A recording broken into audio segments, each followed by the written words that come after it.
With this spirit, I welcome Her Excellency Sheikh Hasina to this press, and I thank you all for joining us today. Thank you. Mr. Prakash Aditri will introduce our guest on the dais and online.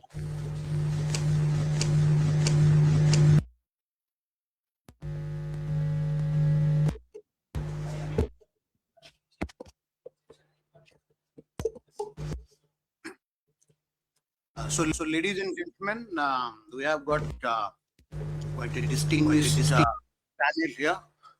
Some of them are here, and some of them will be joining us from abroad. Yeah. Is it okay? Yeah. So So let me introduce. To begin with, I'm introducing Engineer Muhammad Ali Siddiq. He's the General Secretary of Bangladesh Human Rights Watch, and he's based in USA. He's amidst us. Then we have Advocate Shah Muhammad Bakhtiar. He's the Director of Bangladesh Human Rights Watch. Then we have the famous cricketer. You all must be knowing him, Shakib Ali Hasan. He is the former member of Parliament, cricketer. He's joining us from Colombo. At the moment in Sri Lanka, he'll be joining us. Then from London, the former diplomat and security analyst, Mr. Aminul Haq Polash. So he will be joining us from London. Then Mr.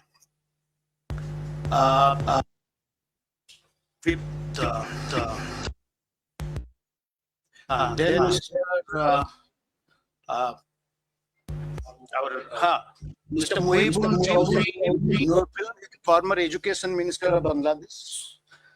Then we have Mr. Abu Ubaiddin Arin, sitting next to me, writer and counter analyst. And then we have Mr. Sajib Wajid Joy, who is the former advisor to Prime Minister of Bangladesh. He's joining us from the United States. And then finally, we have Mrs. Sheikh Hasina. Doesn't need an introduction. Is the President of Bangladesh Awami League and former Prime Minister of Bangladesh. So, ladies and gentlemen, let's welcome them. And we are really, we all are grateful to you that all our distinguished panelists have come and spared their valuable time. So welcome once again to all of you. Thank you. Thank you, Mr. Prakash. Can I ask each speaker, please, to limit to the time 3 to 5 minutes, and we can start with Mr. Muhammad Ali Siddiq to speak, please.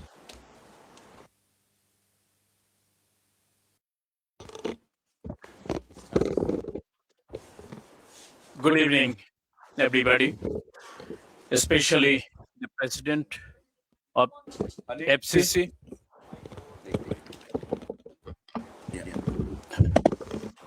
the President of FCC of South Asia, Dr. Wail Awad, organized and arranged this important and timely event to raise the voice what's going on right now. The beautiful country Bangladesh once was growing as an emerging country, economically, socially, viably. We are honored to be present here. The former Prime Minister Sheikh Hasina is the chief guest, and she will deliver her important speech over here regarding the second anniversary of the crucial, disastrous, dangerous day, 5th of August 2024. She knows ins and outs how these events happen, how the popular, democratically elected government ousted by So we don't want to kill time. I traveled all the way from New York to Delhi. I would like to listen her. I would like to listen her visionary leader, San Shajibaje Joy, IT specialist and the former ICT advisor to the Prime Minister Sheikh Hasina. I would like to conclude here, not to expand any more further. So I'm going to give my time to the chief guest. Thank you all. Thank you very much for giving me the opportunity. Thank you, Mr. Muhammad, for sticking to the time. That was very nice of you. Please, can I have Advocate Shah Muhammad Bakhtiyar? Before that, just one second. Netri, can you hear? Apa? Honorable Prime Minister, can you hear? I'm sorry, I couldn't. We can't hear you. She can hear. Can raise your hand. Just raise your hand. Yeah. Hello. Yeah, please go ahead. Well, thank you very much for sitting in this meeting. Good evening, So, everyone. Today is Honorable FCC Club President, and with FCC Club digital print media members. I am Advocate Shah Bakhtiyar. I am here. We are in Bangladesh right now, severe seeking in democracy problem. Since August 5th, 2024, Bangladesh has been undergoing period of democratic crisis. Dr. Yunus' occupation of the democratically elected government of Sheikh Hasina has caused nationwide crisis where the mob violence has resigned supreme. Law and order has been taken a back seat as the life of the many have been uprooted during this time. The Yunus administration did not follow the constitution and instead following their own rule as they use their power for the own benefit. The outright ban of the Awami League has not only disrupted in Bangladesh political scene, but ruined their human rights record as well. Political leaders have been wrongly killed and also thrown them into the jail without fair court trial. During his Dr. Yunus' 18-month ruling time, Bangladesh regressed as a nation economically. The growth in gross domestic product (GDP) decreased, causing unemployment to rise alongside the decrease in the law and order. Petty theft alongside other serious crime have been on the rise. To avoid taking responsibility for this, he hosted an election where the parties he picked were Jamaat and BNP. The parties their favor to him. Both parties would go on to form a government in 2025 following Yunus' method. Diplomatically, we request help in the restoring stability in Bangladesh. We request a fair trial for Sheikh Hasina has and proper election where the Awami League government can contest so that democracy can be restored in Bangladesh. Thank you. Thank you for all. Thank you very much. Also, can I have Saqib Al Hassan online, please? Can you hear us, Saqib? Bhai? If Saqib is there. Wait, one thing happened. He is currently playing in Sri Lanka, so he sent a message, voice message about it to me right away. He's playing the semi-final of Sri Lanka Premier League. I'm playing it. Okay. Can we go live?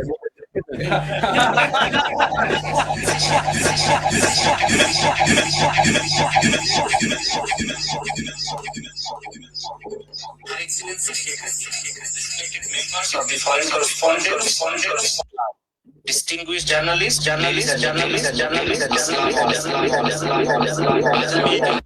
হিসাবে আপনাদের সামনে কথা বলতে চাই। August মাস আমাদের ইতিহাসে এক গভীর আবেগের মাস।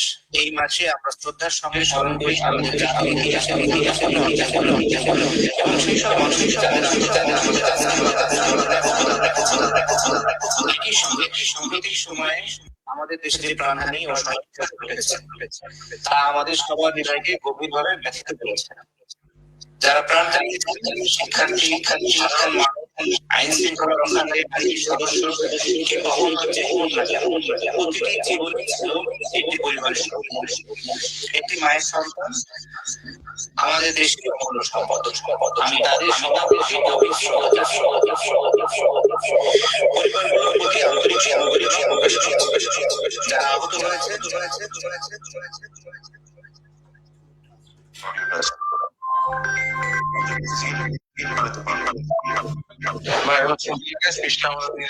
Sorry. Okay, leave it.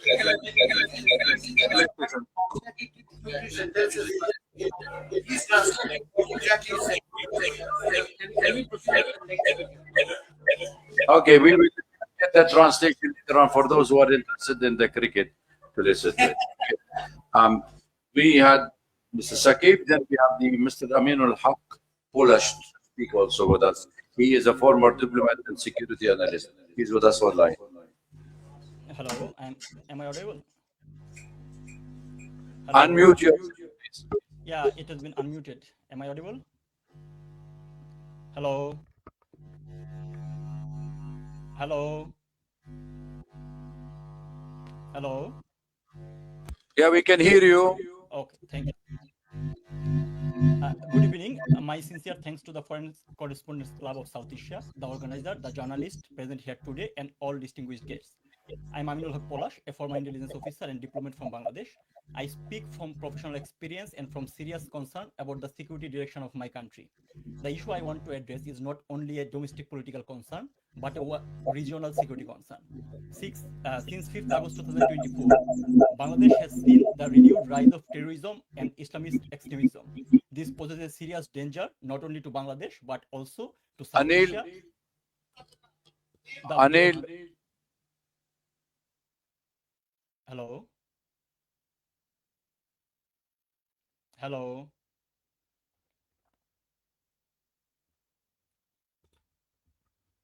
Hello?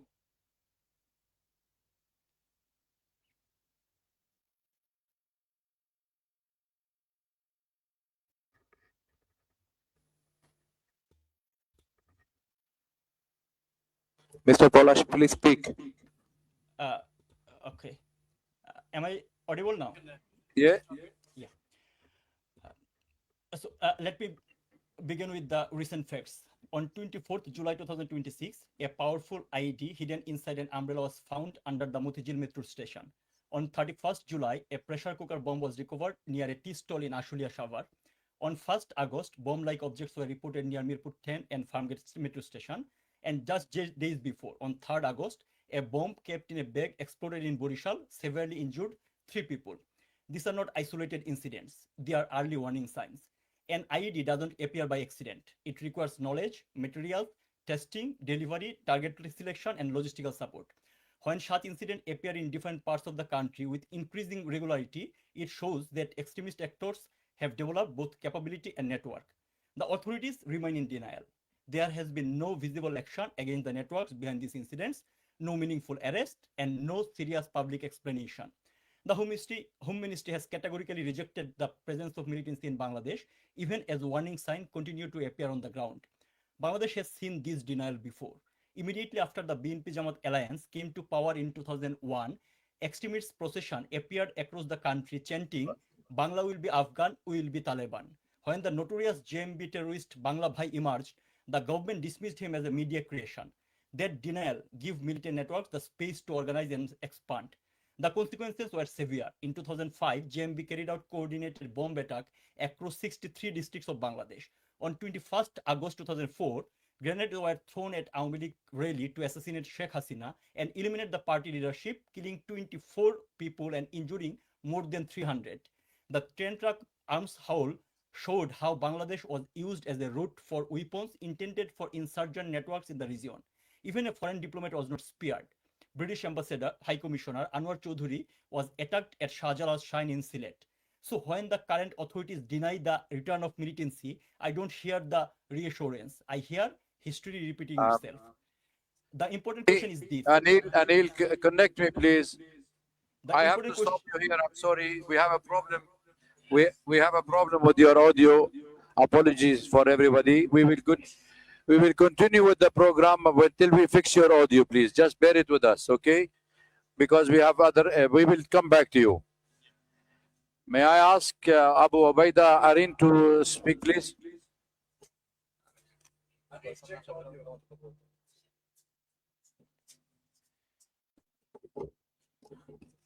Good evening, everyone. Present over here today. Thanks for joining us today. And special thanks to everyone who is broadcasting in Bangladesh, despite of government's technocratic, electronic, dictatorial statement of not letting our Prime Minister, the former Prime Minister of Bangladesh, our party president,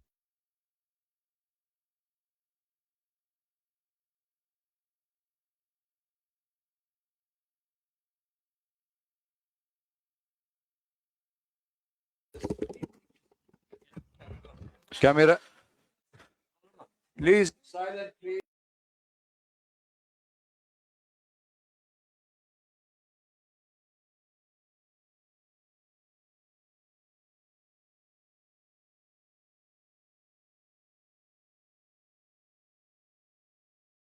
of a vision, and we believed in the vision so deeply that we carried her to a landslide victory, and she did not forget that promise. She took a country that ranked #1 in corruption and built it into one of the fastest growing economy on earth.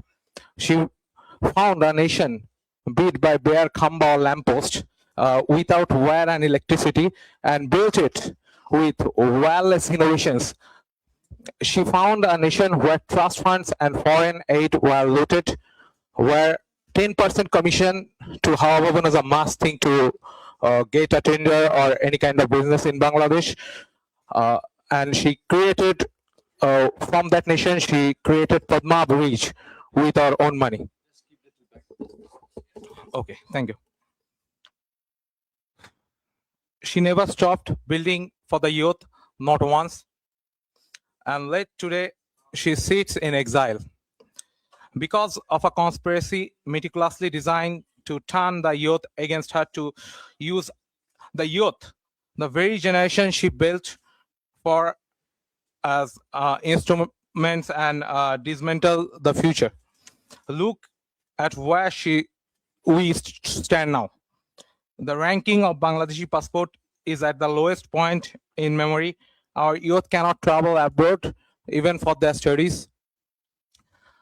Inside the country, more than 2 lakh, I repeat the number 2 lakh, students are unable to join their institution, along with more than 3,000 professors, due to having the ideology of progressive Bangladesh, the ideology that Bangabandhu Sheikh Mujibur Rahman gave us.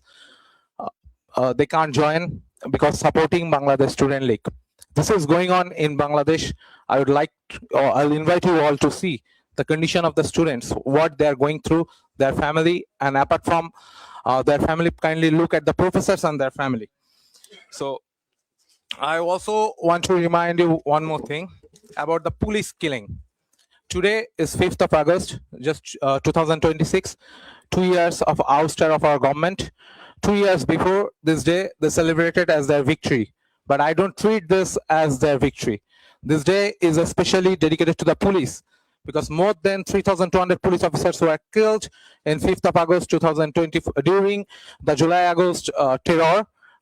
And in 5th of August 2024, you can see police's body are hanging upside down in different flyovers.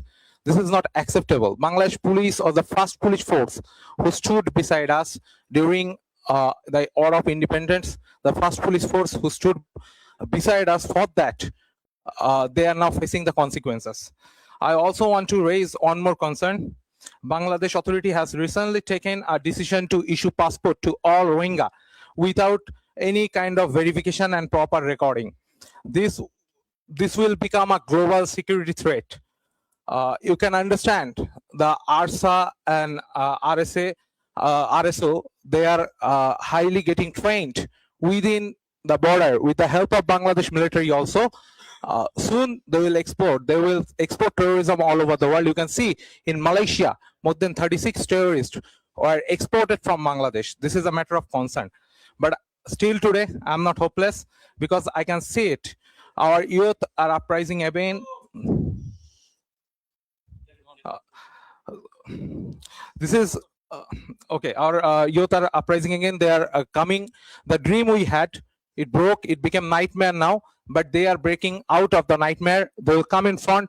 They will stand shoulder to shoulder with Sheikh Hasina. I'm sure about this. This is not just a Sheikh Hasina, our leader has promised she will go by end of this December. This is not just a homecoming. This is a unification of 170 million Bangladeshis staying over there. They all will stand together. I remember during the 7th March speech of Bangabandhu Sheikh Mujibur Rahman, Kaife Azmi wrote, how many people you will put handcuff on? We have 70 million. How many people you will put how many people will hang? We have 70 million. I'm telling you, when our prime minister, our former prime minister and our party president will go back to Bangladesh, you'll see, I think you all will write how many mouths you will try to shut. They tried to shut our mouth for the last few days. How many mouths you will try to shut? We have 170 million. How many people you will prison? We have 170 million. How many people you will hang? We have 170 million. One homecoming will unite all 170 million Bangladeshi all over Bangladesh, and they all will stand shoulder to shoulder with Sheikh Hasina. Joy Bangla, Joy Bangabandhu, Joy to Deshratna Sheikh Hasina. Thank you. Thank you very much. I would request Anil. Okay. Anil. Can't you hear me? Anil? Mike, Anil? Okay. Okay. Can you hear me now? Okay, Anil, I would like that portion of yours to be quiet in that side, please. I want quietness. I don't want disturbance. Now we are reaching to a very crucial moment. Please be quiet, okay? So now I will call Mr. Mahibul Hassan Chaudhry, Mahibul Chaudhry Nofal, former minister, please to address the gathering. Thank you. Thank you.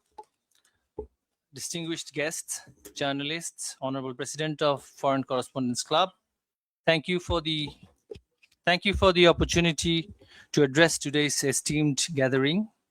Today, while we appear before you in New Delhi, our hearts are with the people of Bangladesh. Our leader, President of Bangladesh Awami League, who has served the nation as Prime Minister for 20 years in 4 terms, will address this event. Ladies and gentlemen, today marks 2 years since the violent ouster of our government in Bangladesh. And many of you are aware, a lot has happened over the last 2 years and the months leading to August 2024. When the uprising against our government began, our young people were told violent ouster of a government will lead to a discrimination-free Bangladesh. Instead, the past 2 years have left our country deeply divided and in a state of anarchy and chaos. Hope had been replaced with hate. Dreams have turned into nightmares. Prosperity have been replaced with poverty. Justice have been replaced with revenge. Ladies and gentlemen, today, through our leaders' address and presence, we urge our citizens, we cannot continue on this divisive and destructive path. It is time we chase unity over division, harmony over hatred, dialogue over confrontation, and justice guided by rule of law, not revenge. Ladies and gentlemen, today, across Bangladesh, millions of our citizens are struggling with high inflation and unemployment.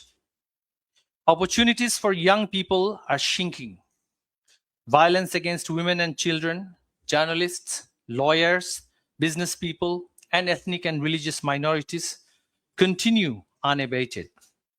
Anarchy and chaos rule society, not politics. It is, and this must change. Too much has been lost, too many lives are affected.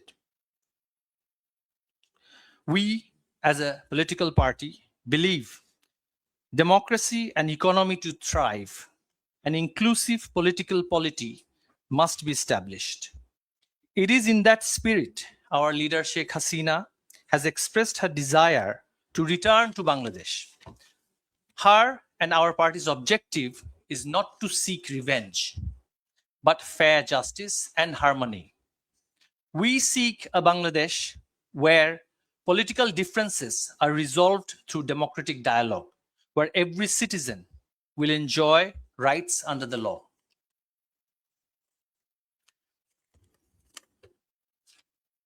Ladies and gentlemen, as a political party that has served Bangladesh for decades, we recognize no government is without shortcomings. We recognize and acknowledge leadership requires humility, accountability, and the courage to learn from success as well as failure. We remain committed to building upon our success while acknowledging where we could have done better and where we have at times failed. We seek no special privilege. We seek only the restoration of equal constitutional and democratic rights for every citizen and every political party in Bangladesh.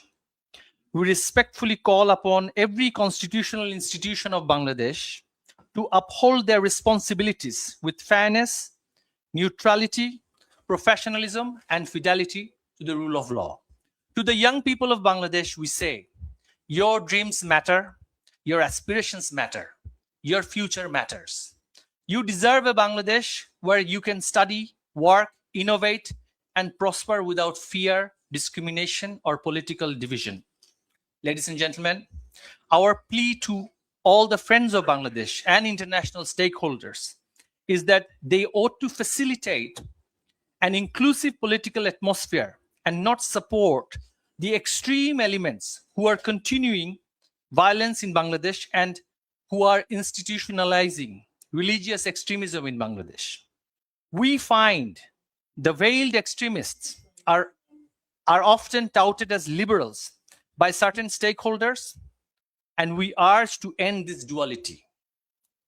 To our people, we urge, let us come together, not as opponents, but as one nation. Let us reject the politics of hate and embrace the politics of hope. Let us replace division with unity, fear with confidence, exclusion with participation, and vengeance with justice. And let us see this homecoming of Sheikh Hasina as a chance to heal and hope and not fight and fall. We believe together we can rise again, learn from past and progress into future. But if we don't now, if we don't, grave and worse future awaits us. We cannot let Bangladesh become a failed state. If the extremists and the fanatics are pampered and patronized, this future generation shall suffer for perpetuity. May we stand and heal together and defeat the dark forces. Joy Bangla, Joy Bangla. Thank you very much for your point of view. And I would request Mr. Aminul Haq, Polish, if you are still with us, if you can come for 2 minutes only, please. Just 2 minutes, but slow if you can. Otherwise, I have to go to the second speaker. Please, thank you. Am I audible? Yeah, am I audible now? Hello? Hello? Hello? We can hear you. Okay, so let me wrap up in this way. So there are several current incidents that indicate that like Islamic terrorists and the militants are directly active in the field. Still, government is denying the fact, and it doesn't start overnight. It starts right after 5th August 2024. militant leaders has been bailed and released. They came to the public sphere. They have become active again. The Yunus regime didn't take any sort of initiative to tackle that tackle that terrorism issues. And that is still going on. So I urge to international community so that they can come forward to look into the issue, because terrorism never confined into a national border. If Bangladesh, the terrorism cell active that much that are currently visible in the field, so that will impact not only Bangladesh, but also our regional security, as well as the Bay of Bengal, our maritime road, our business, investment, everything. So my urge to the international community and the journalists to look into the issue, because Bangladeshi media is not speaking in line, and the authority is in denial mode about the resurgence of militancy in Bangladesh that we successfully combat in 16 years of Amili government under the leadership of Sheikh Hasina. Government is planning to dissolve like CTTC, ATU. They are the fundamental backbone of countering terrorism. So these things are happening in Bangladesh. We need international community attention in this matter. Thank you so much. Thanks for having me.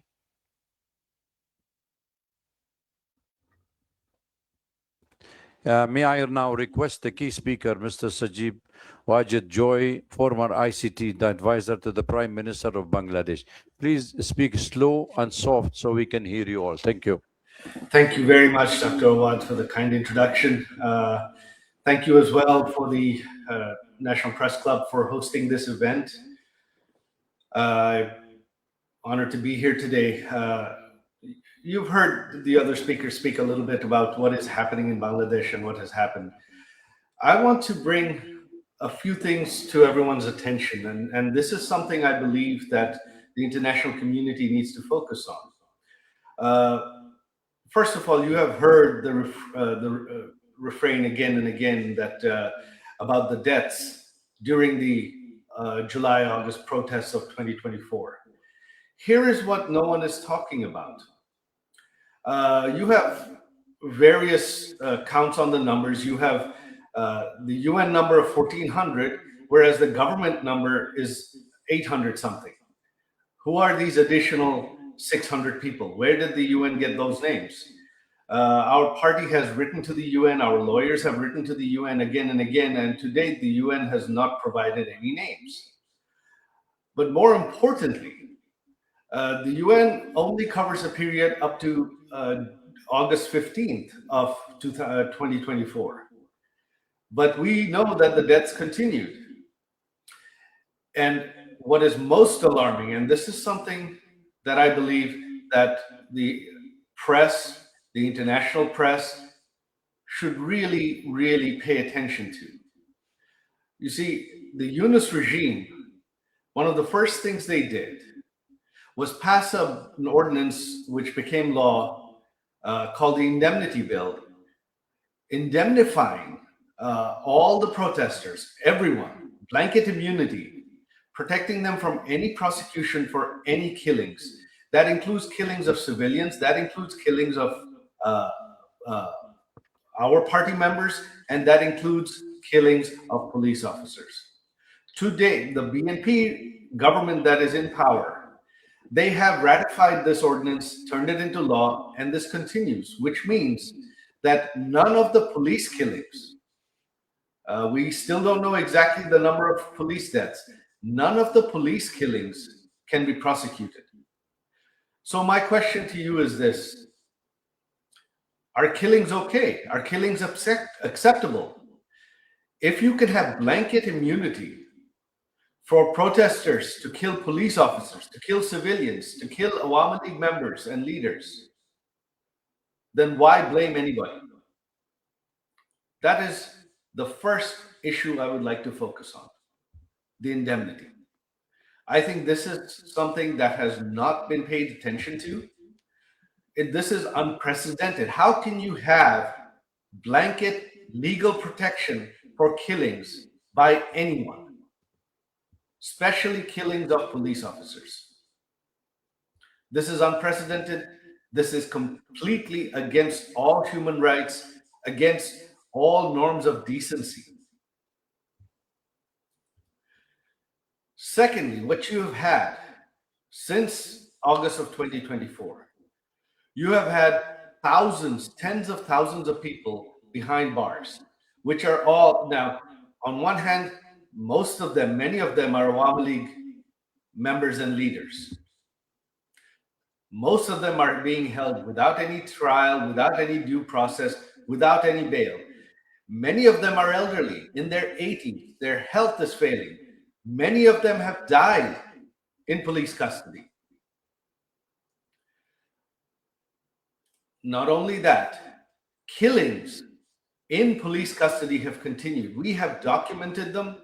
We have put them up on our websites, on our Facebook pages, full list of names, exactly when, which prison they died, under whose custody.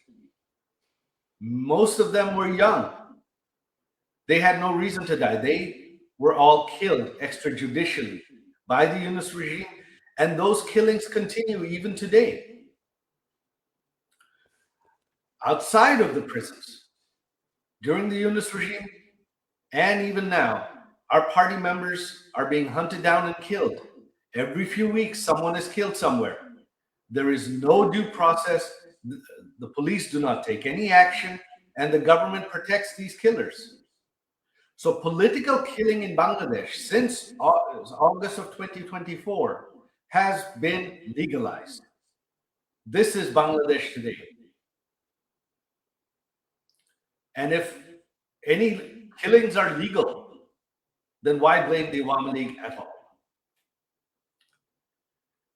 And finally, since 2024, not only Awami League members and leaders that have been behind bars, but anyone sympathetic to the Awami League. This includes journalists and businessmen, especially journalists, editors, owners of newspapers and television channels who were seen as pro-Awami League, have been behind bars for over 2 years now. You are the press club. Imagine if half of you, your members, your journalists, your editors, your media owners were held behind bars without bail, without due process, without charges, without trial for an indefinite period of time. Can that be imagined in any country? Is that possible in any country? Is that legal in any way? That is a gross, gross violation of human rights, of freedom of speech. And this is something I believe that should certainly alarm the international media community. This is what's happening in Bangladesh. So Bangladesh today is a failed state. It's not a failing state. It is a failed state. There is no human rights. There is no freedom of speech. Even prior to this event, intelligence services went to the headquarters and offices of every major media outlet, every major newspaper, and instructed them clearly not to rebroadcast this event, not just to rebroadcast this event, but not to provide any coverage from any international media on this event. They're not allowed to share links from foreign media on their websites. Any journalists that were seen as still sympathetic to our government or against this government, many of them were fired even in the last couple of days. This is what's happening in Bangladesh. And what is the future? What does the future hold? There is no law and order. There is no constitution in Bangladesh today. What should concern India most is Bangladesh has become another Pakistan on India's eastern side. You have another Pakistan today on your eastern front. Foreign intelligence services, especially ISI, has an open hand. Militants, hundreds of convicted terrorists that our Awami League government arrested and convicted and put behind bars, have been released from prison. Hizb ut-Tahrir marches openly. Al-Qaeda operatives speak at public rallies. This is what is happening in Bangladesh. And this does not portend well for India and the world at large. In the future, the next set of terrorists globally are going to be coming from Bangladesh, unless this is stopped now. And where it has to begin is from the media, especially you in India. You are the world's largest democracy. Your media has reach.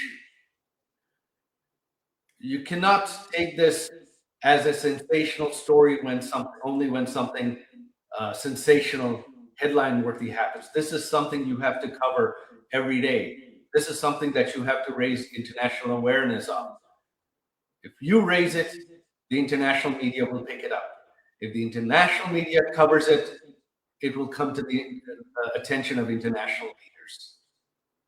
That is what needs to be done. If that is not done, then Bangladesh's future is bleak. India's future security is bleak. As to what the future holds, who knows? But right now, this is the future. The Constitution doesn't exist. Even if we hope that in 4 years there will be an election in Bangladesh, who knows what form it'll take. The BNP, running unopposed, has a 2/3 majority. They can amend the Constitution however they want and ensure that the elections are set up just like the Yunus regime did, so that the BNP wins. What you have now is not justice. You've heard our former Minister Naufel talk about this. What is happening is not justice. What is happening is political exclusion of the opposition, of the largest political party in Bangladesh, in order to grab and hold on to power. That is what is happening in Bangladesh. This is democratic and electoral manipulation. That is all it is. The BNP knows that the Awami League is allowed to speak freely.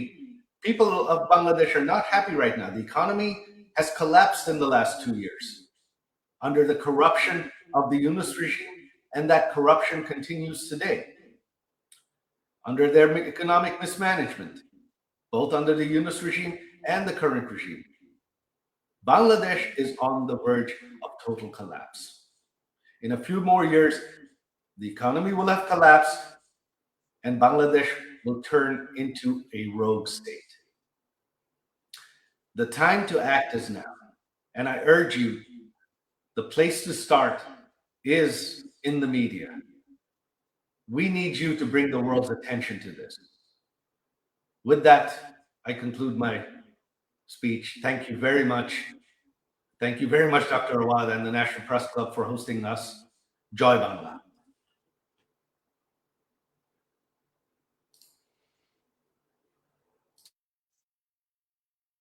Wajid, but I would request you to stay online with us because there will be questions raised by the colleagues around. So please stay with us till we have the Honorable President of the Awami League, Mr. Certainly, Sheikh. I will stay online to answer questions. Yes, Thank please. Then let me get her online, and then we will take her point of view, audio only.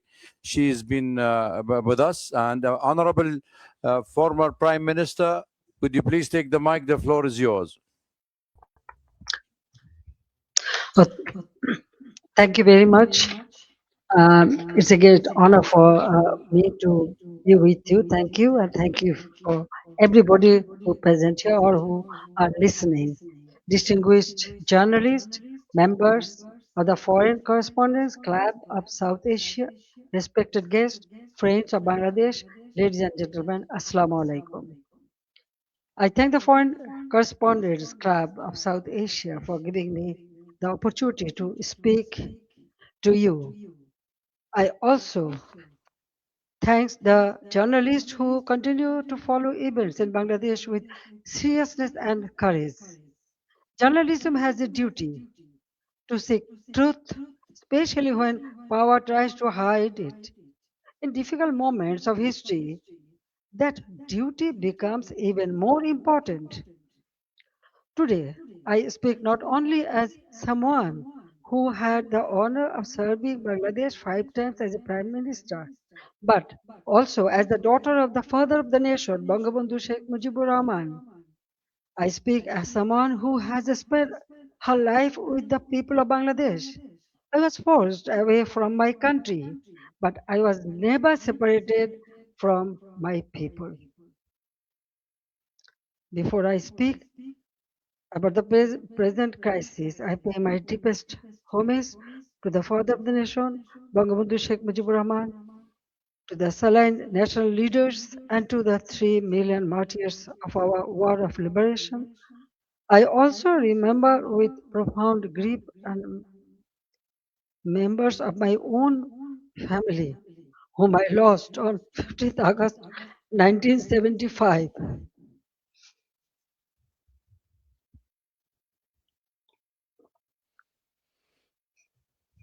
Today is also the birthday of my beloved brother Sheikh Kamal, who was 2 years younger than me. He was a valiant freedom fighter, a youth leader, a sports organizer, and a cultural activist.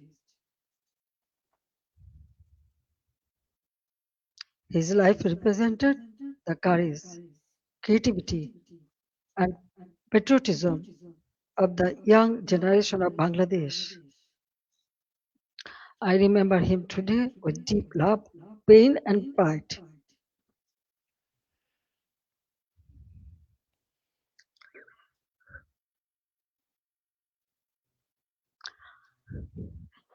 Ladies and gentlemen, for the last 2 years, I watched my beloved Bangladesh suffer.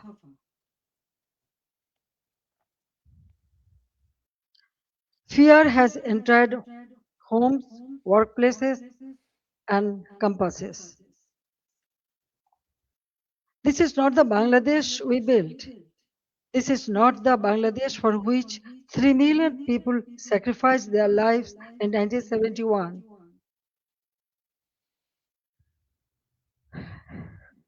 Let me begin with the truth about July and August 2024.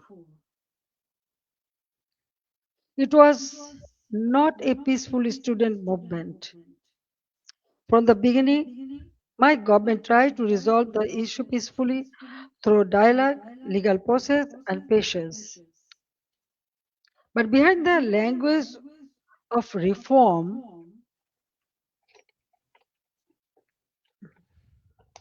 organized groups were working to turn students' demand into violent political instrument. In 2018, responding to student demands, we abolished the quota system. In 2024, when the High Court annulled the decision, the government appealed because we wanted to uphold the abolition. I personally took the initiative for dialogue with the students and invited them to Ganabhavan, the Prime Minister's residence. 3 ministers also held discussions with them. A quota reform movement was turned into a one-point demand for my resignation. False propaganda was spread in a planned way. Genuine students were emotionally manipulated, while organized groups used their movement as cover for and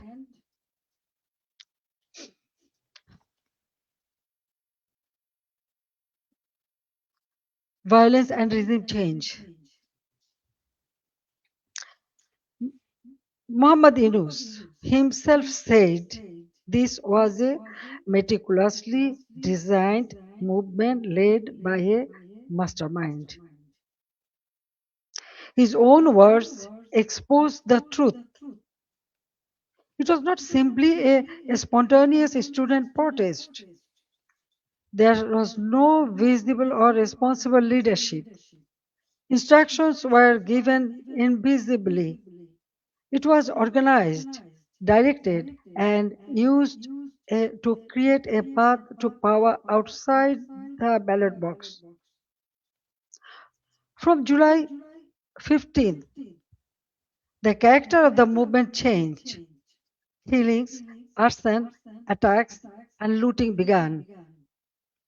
State property was destroyed. Bangladesh television was attacked and set on fire. So was different buildings like Shetu Bhavan, the Directorate General of Health Services, the EPI vaccination program building, Farmgate Metro Rail Station, flyover, Mohakali Elevator Expressway, science research facilities, the Disaster Management Office, a national database center, a COVID-19 special hospital, Bangladesh Medical University, residential hotels, industrial facilities, businesses, prisons, and including Noshingdi and other district jails were attacked, vandalized, or burned. All the terrorists, criminals were released. Awami League offices were vandalized across the country. Leaders and workers were attacked and killed. Homes of ministers and senior figures associated with my government were looted and burned. The media was also targeted. Nearly 50 media center, private television stations, and newspaper offices were attacked or set on fire. Journalists were killed. Law enforcement agencies came under organized attack. Police, Sepai, the other officers were killed and their bodies were hung from flyover. Around 460 police stations were outposted or set on fire, and in some, personnel were trapped inside buildings and burnt alive. Weapons were looted. Officers were beaten to death. According to persecuted police members, at least 3,000 personnel were killed, attacked, tortured, or subjected to serious violence. So, I ask a simple question. In such a situation, what is the duty of law enforcement? When police stations are burned, government buildings are attacked, public infrastructure is destroyed, officers are killed, and weapons are looted, does the state have no duty to protect life and property?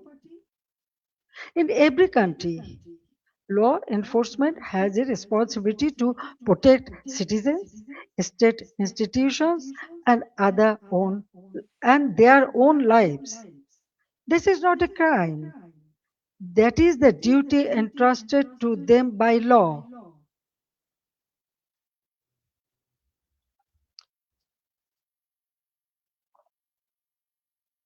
At the same time, I wanted the truth to be known.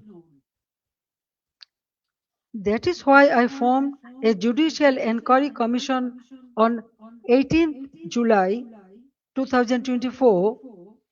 Its purpose was clear. Every casualty had to be investigated. Every incident of violence had to be examined, and every family deserved to know the truth. I met victims' families, visited the injured, and instructed the authorities to provide the highest level of medical treatment free of cost. And on 1st August, I strengthened the inquiry into a three-member commission so that the investigation would be credible and comprehensive. But after seizing power, the illegal interim government led by Muhammad Yunus stopped the investigation. They did not allow the truth to come out. They gave indemnity to those who involved in the killings. If they truly wanted justice, why did they stop the inquiry? If they had nothing to hide, why protect the killers? That one decision tells the truth.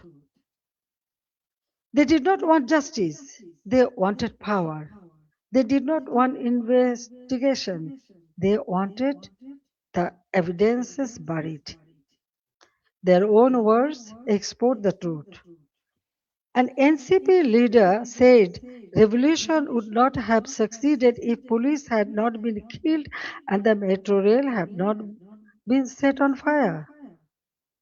A BNP leader in Sirajganj also said publicly that Enayatpur police station was burned and police were killed to make the revolution succeed.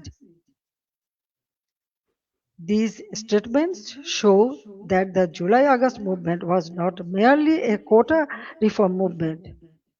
It became a coordinated assault on constitutional order driven by hidden instruction, organized violence, and propaganda. The conspiracy did not end on 5th August. After 5th August, violence became a campaign of political persecution. The killing that began on 16 July with the murder of Shobuz Ali, a Dhaka college student and student league activist, has not stopped.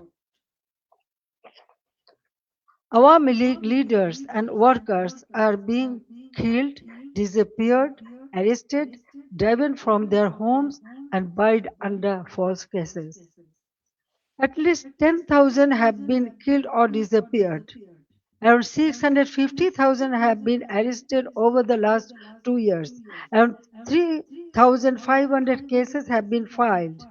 Namely, nearly 450,000 leaders, workers, and supporters are accused. More than 1 million others have been listed as unnamed accused.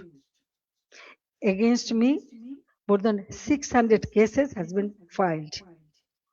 Women activists of Satru League, student organization, youth league, other affiliated organizations are facing abuse, humiliation, torture in custody. Many leaders and workers have also died in prison amid documented accounts of torture, denial of medical treatment, deprivation of food, negligence, and denial of basic rights. The persecution is not limited to the Awami League members of only. The member of minority community, judges, lawyers, intellectuals, cultural figures, journalists, professionals, workers, even rickshaw pullers, farmers, ordinary citizens have been attacked, arrested, or accused in murder cases. No one who stands for the spirit of the liberation war is safe. Symbols and memorials of our liberation war have been destroyed. Freedom fighters have been humiliated with garland of shoes. The historic residence of Bangabandhu Sheikh Mujibur Rahman, the Bangabandhu Memorial Museum at Dhanmondi 32 has been attacked and demolished in phases. This is not random violence. This is an attempt to erase the spirit of the liberation war from Bangladesh. Muhammad Yunus himself spoke of pressing a reset button to whip away the country's previous history. They want to erase the liberation war, they want to erase Bangabandhu, they want to rewrite Bangladesh against the foundation on which it was born. Convicted war criminals have been released, militants and top terrorists have been freed. Even after a state election brought the BNP to power, the situation did not change. Bangladesh remains a grip of fear, terror, repression, economic hardship, and deep insecurity. Now, look at the condition of the country. The progress we built has been destroyed, and ordinary people are paying the price. GDP growth has fallen to 2.22% compared with 6.80% during the Awami League government. Industrial production has fallen sharply. For the first time in 54 years, the industrial sector has faced negative growth. Defaulted loan in the banking sector have reportedly risen from 13% to 47%. Poverty has increased from 18.60% to 46.8%. Investment has turned negative. Job creation has collapsed. More than 2 crore people have newly fallen into unemployment. Over 500 industrial factories have closed. More than half of industrialists and business owners are either in prison or forced into hiding. The government is running by borrowing 700 to 900 crore taka from banks every day. Project costs have been increased by 50% to 250%. At the same time, militancy is rising. Women and children are facing torture, rape, humiliation. And ordinary people no longer feel secure in their own lives. Extortion, murder, kidnapping have become regular features of daily life. These are not just numbers or isolated incidents. Behind them, there is a family, a worker, a farmer, a small business owner, a mother who cannot buy food for her children, and a young person who no longer see hope. But let me also remind you what Bangladesh had achieved. The welfare of the people has always been the purpose of my deep politics.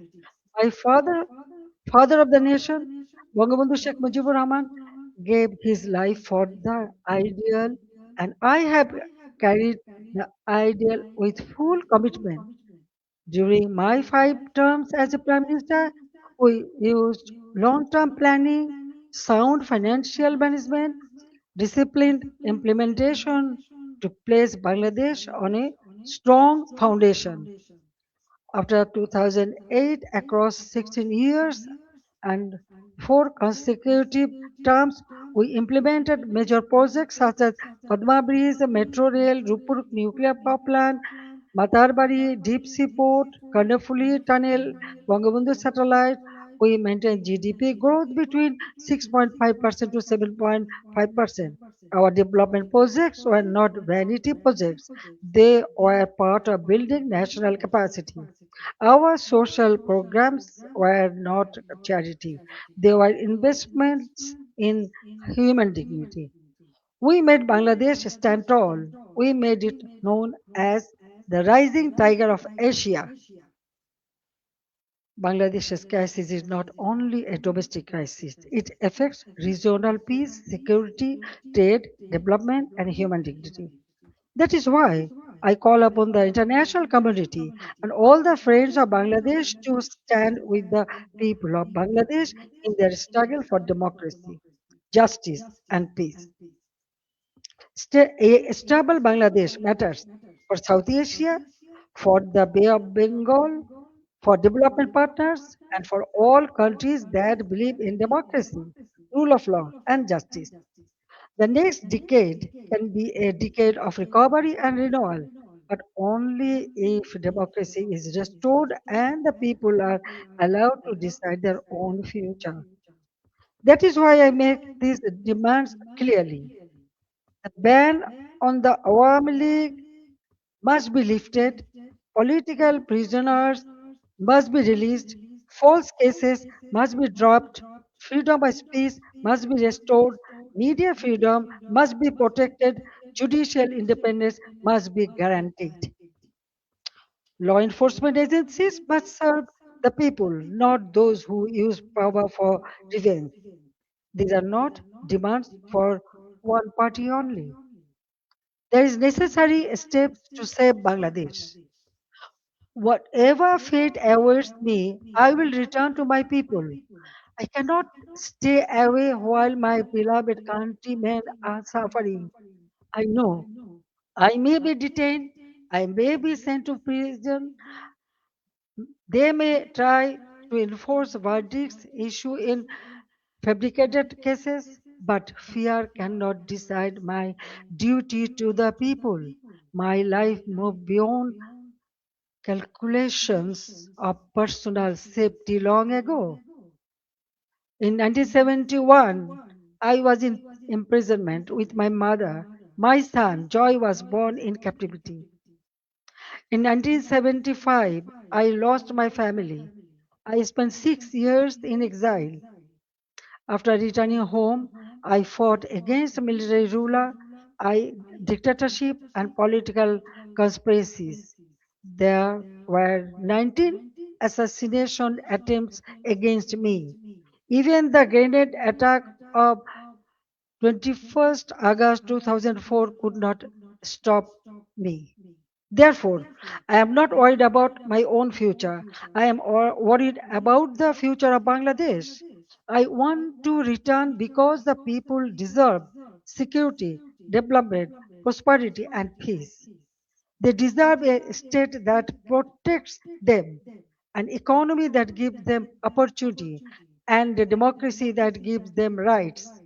My return and the return of the Awami League to the democratic process is not about power. It is about putting Bangladesh back to the right track. It is about reviving the country's path of development, progress, secularism, stability. I want to return to Bangladesh to one purpose, to stand beside the people and help improve their lives. The people are the source of all power. I believe in them, I trust them, I love them, and I will return to them. Joy Bangla, Joy Bangabandhu. Thank you very much for listening me and giving me so much time. Thank you.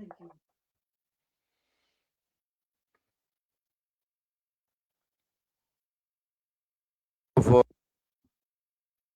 side input, and I would request you please to take a couple of questions from our colleagues before you go, and then we can direct the question to some other people. Venkat, please. I'll give me Venkat. Wait for the mic, and we'll give priority to our members. Then I'll give you. Just let me thank you.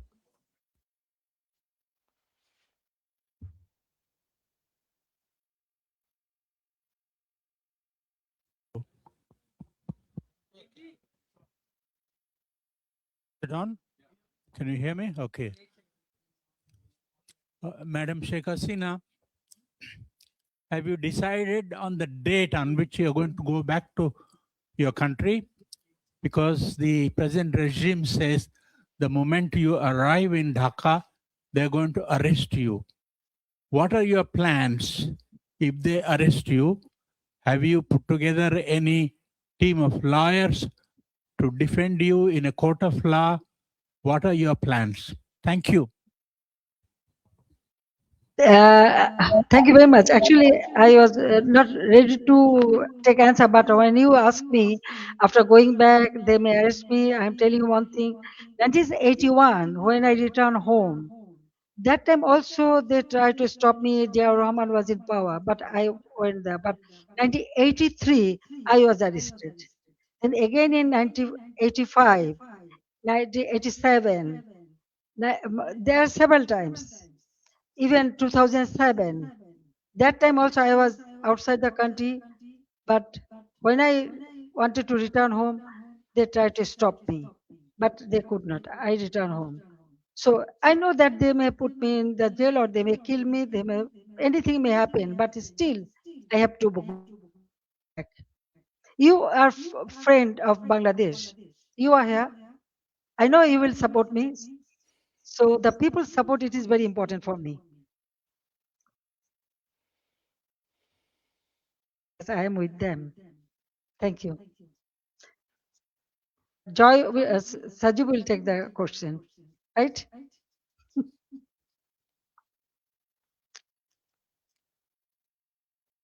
I hope Madam Hasina can answer this question. Sajib is a US citizen. The US ambassador to India has recently visited Bangladesh and expressed his confidence in Mr. Tariq Rahman's leadership.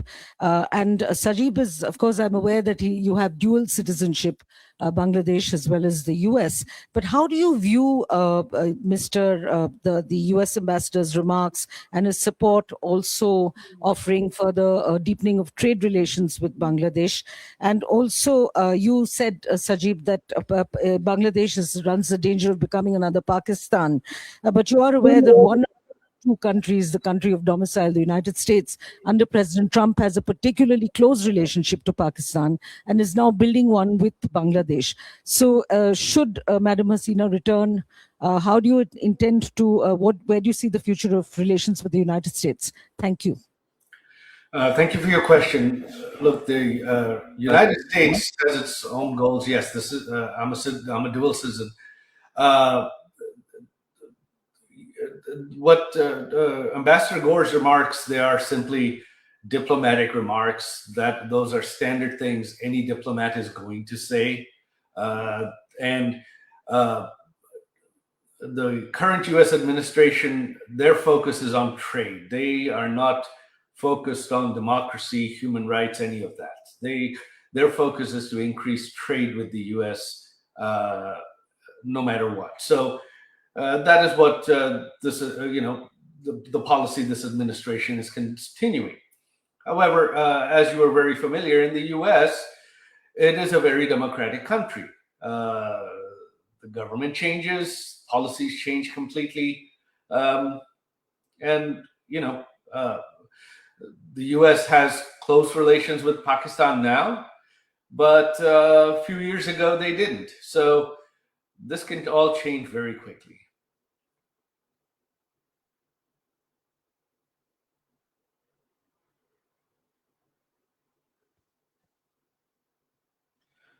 Yeah, hello, this is Shaumuntok from DW.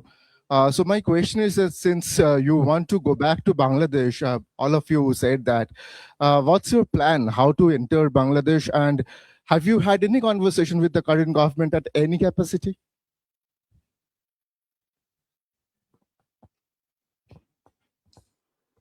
I think my mother wants me to answer that as well. No, we are not in communication with the current government at all. She is doing this.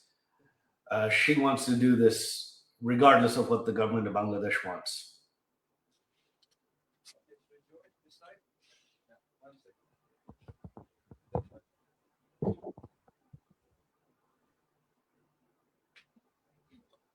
Good evening. My question is, the Sheikh Hasina has been in India for 2 years, roughly. And how has her stay been? Has she been in touch with the government of India and its officials? And the fact that she's keen to go back, is this something the government of India is aware of?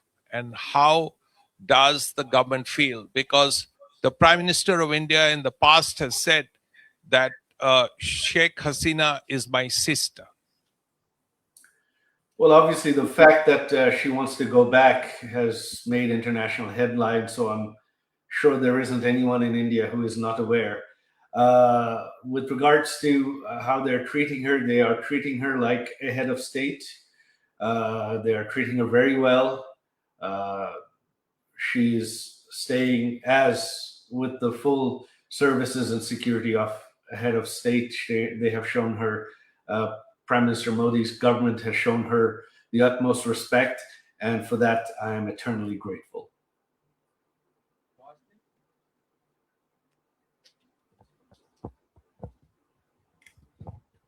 This is Hasini Heather from The Hindu.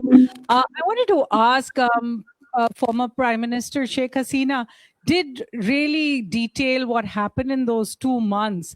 However, there has been one demand that we've heard from the protesters, from the students in Dhaka quite often. Did she regret the violence? Does she regret killings of protesters there? Does she feel sorry about what happened eventually and the events that led up to her coming to India at that time? Look, this question of regret and apologies has been raised, but you see, the Yunus regime and the BNP regime has continued what I mentioned in my speech: immunity, indemnity.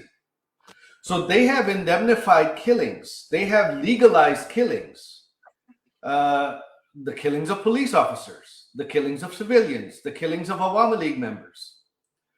So in this situation, and you have heard my mother express that this was a violent situation. So if one set of killings is legal, then how does the question of apology arise? Why does it arise? You can't have both. You can't have one set of killings being legal and another set someone has to apologize for. So the day the indemnity is lifted, the day the protesters who killed police officers and civilians and Awami League members are arrested, then the Awami League will apologize, will express regret. But until that day, there is nothing the Awami League to apologize for, because currently all killings in Bangladesh are legal.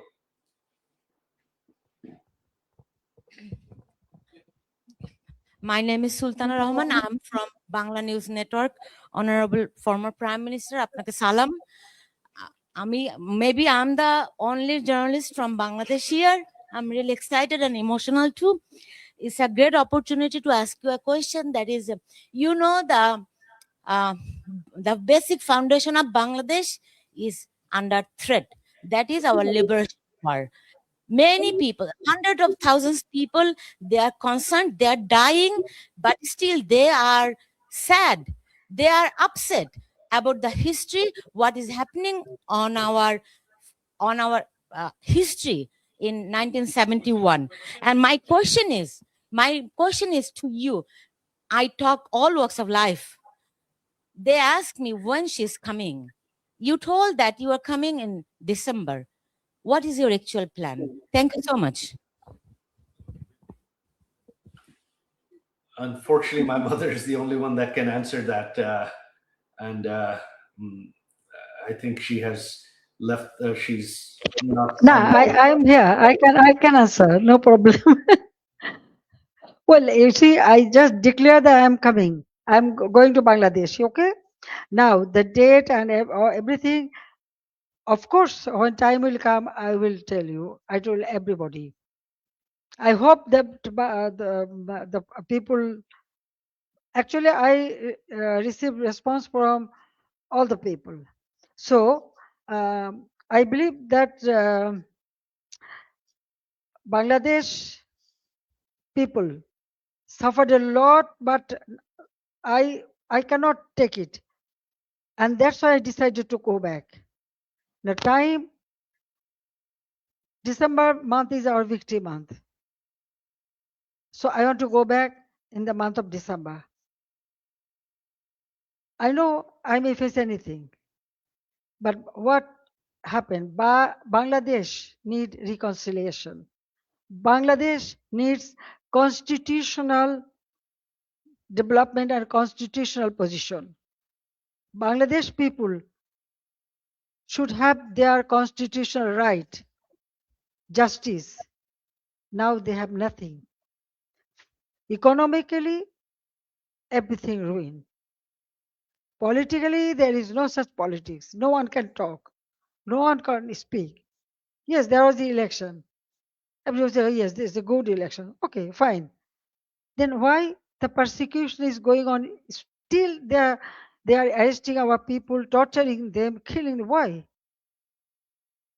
So I believe in democracy. I believe in secular democratic system. So that's why I want to go back. And the time and everything will go. And the history. Now, already they destroyed all our, symbols of our victory. The liberation war, our victory. But everything has been destroyed. So we have to bring it back, because this country we liberated, it is our pride. So I want to bring back that pride to for our people, and so they can stand by themselves, and proudly they can say that we liberated the country, so our history should prevail. That's all. And thank you very much. You speak always in favor of our liberation victory. But at this moment, you know what is happening. Those who lost the war, now they are praising them. They are okay. I don't want to make much comment. Thank you.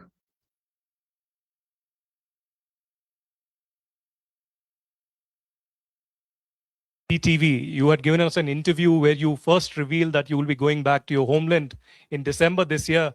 But I also want to communicate. Your son just said that there's no communication happening with the government. But would you want some kind of a back channel with the government before you revisit and return to your homeland, or would you want some kind of a mediation to happen from any neutral party or any neutral country? I ask this especially because today and yesterday, the Bangladesh government has put a blanket ban on your speeches and statements. So how would you intend to now communicate with your own people back in Bangladesh? Thank you very much. India is our friendly country. Anytime Bangladesh is in a disastrous position, India always stand behind them, and they give shelter every time. 1971, then 75, and still. Now, government to government relationship, that is different. But India always has been a great friend, and I know they will remain that.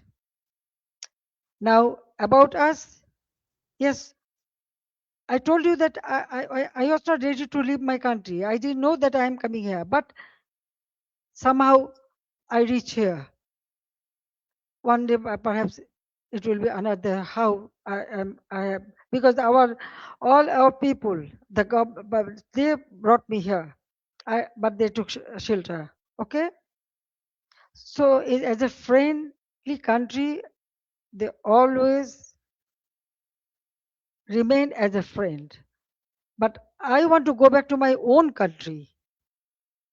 So I believe that I should go. I'm going for my people. It is not the matter of government.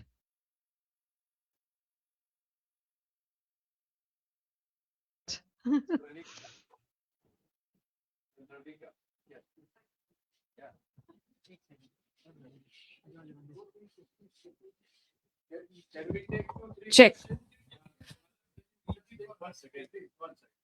Let's take 2-3 questions at one time. Madam still with us. That will make it easy for all of us. I try to accommodate everybody, but please make it short. No need for any observation. Just short question. No, Please. I'm telling you one thing. I can see so many hands. If you have so many questions, there is the email address. There is the When to email return address. back? If you Because, when do you intend to return back? Is there a specific date, and what message do you want to send to the people of Bangladesh, and how do you respond to the criticism of your government's handling of recent political unrest and protest? One more question that I would like to put out is, how do you respond to calls for also, what are your priorities for Bangladesh's economy, as you have already mentioned about it? So if you would like to respond to that. Madam Hasina, this is Ayushi Agarwal from ANI. Your party, Awami League, continues to remain banned in the country. But if the Awami League is eventually allowed to participate in elections, would you seek to lead the party again? This is Yeshi Seli from Business India. What kind of support are you expecting from people in Bangladesh? What is the percentage of people who will still support Awami League? And do you expect the youth to come out and welcome you once you decide to walk inside Bangladesh? Take three questions and then we'll go second round and that's it. Yeah, I'm trying my best. Former Prime Minister Hasina, I have a very personal question to you. Last time you went back to Bangladesh in 1981, you went to the Nizamuddin Dargah, which has a very strong connect with your family. Will you go to the Dargah this time again, given the fact that your father also had a connect with the Dargah?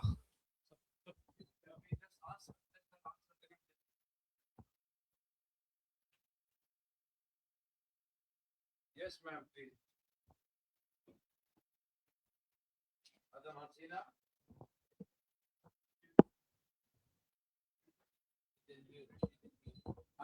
Unmute yourself.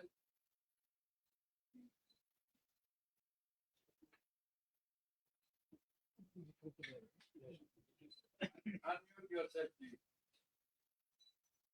Anil, can you unmute her? It's from there. Both are mute. Unmute. Unmute, please. Unmute yourself, madam. You are muted.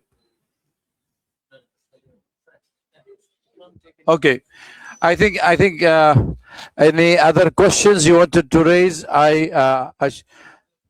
Because we are unable to get her online. Yes, please. Spanish TV. Yes, AP. Yeah, take the mic, please. Yeah. Yeah, there. Yeah, ladies behind you. Yeah. So, Madam Hasina, I want to ask, do you plan to surrender to the authorities and face justice, both you and the other people who have been convicted? Yes, please. Yeah. Ladies, yeah. Yeah. Behind you. Sorry. Yes. Madam just Hasina, take two, this three is questions. Nainima Basu, an independent journalist. Wanted to understand, as you said, you are aware that you're facing a death penalty. How do you plan to counter that? And also, the Indian government has said that they do not endorse whatever you've said today. So, what is the conversation you're having with the Indian government? Thank you. Thank you. Yes, please. Yourself. Final question here. Yeah. Tripti Sorry. Lahiri with the Wall Street Journal. You have said that you're willing to face prison if you are able to return. But what if the Bangladesh government denies you entry? What would you do then? I hope she's on the line to answer. Let's wait and see if she's online so we don't waste our time. Yes, ma'am, please. Can you hear us? Unmute yourself. Or Mr. Saqib also, you can do it. He's gone?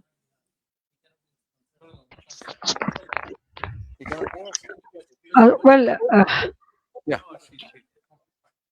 What I want to say that all the questions already I answered many of the paper or media before that, and that's why I feel no need, because going back to Bangladesh I already told you, and visiting the serene place, this is our custom. Definitely, usually we do it. So Nizamani Aule or any place we can go, we can visit. That's the one thing. Another thing is that most of the question I think already I have answered you in the past in the media. Now the government, what government will do, it is their matter. I have decided to go, I will go, and when time will come, you will be able to know everything. Okay. Now I think I have there is an email address. If you have more question, you can send it there. Then you will get your answer. So I don't want to take much of time.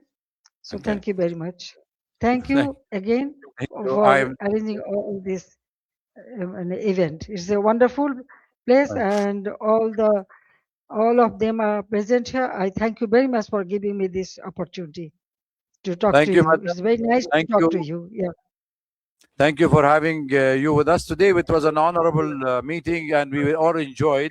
And I'm sure that we will wish you, all of us, praying for your safe return home and goodwill for Bangladesh. I just wanted, before we end the session, to ask the minister, former Minister Muhammad Ali As-Siddiq, to acknowledge the presence of some of the Bangladeshi leaders among the audience. Please, could you please? Thank you very much, the distinguished journalists, the reporters, and you covered up the valuable issues. Today, from all the way to Europe, our all European, Awami League President, Muhammad Nazrul Islam is here. I would like to recognize him. No, I have another person, Dr. Pradeep Ranjan Kaur from New York, from all the way. He presents here. Huh? And, we want all sorts of your assistance and help to go back to Honorable Prime Minister to Bangladesh, restore the democracy and human rights. Thank you very much. Thank you very much, everybody, for coming. We'll be answering. Our former Prime Minister and the President of Bangladesh Awami League will be answering all the questions through the email. Please, I think we have circulated the email, so please get in touch. Thank you, Arun. I think we all welcome you all for tea and coffee and snacks. Join us. And if you want to take any bites separately from the distinguished guests, feel free to question and ask them. Thank you for being here. It's difficult to control. Bye.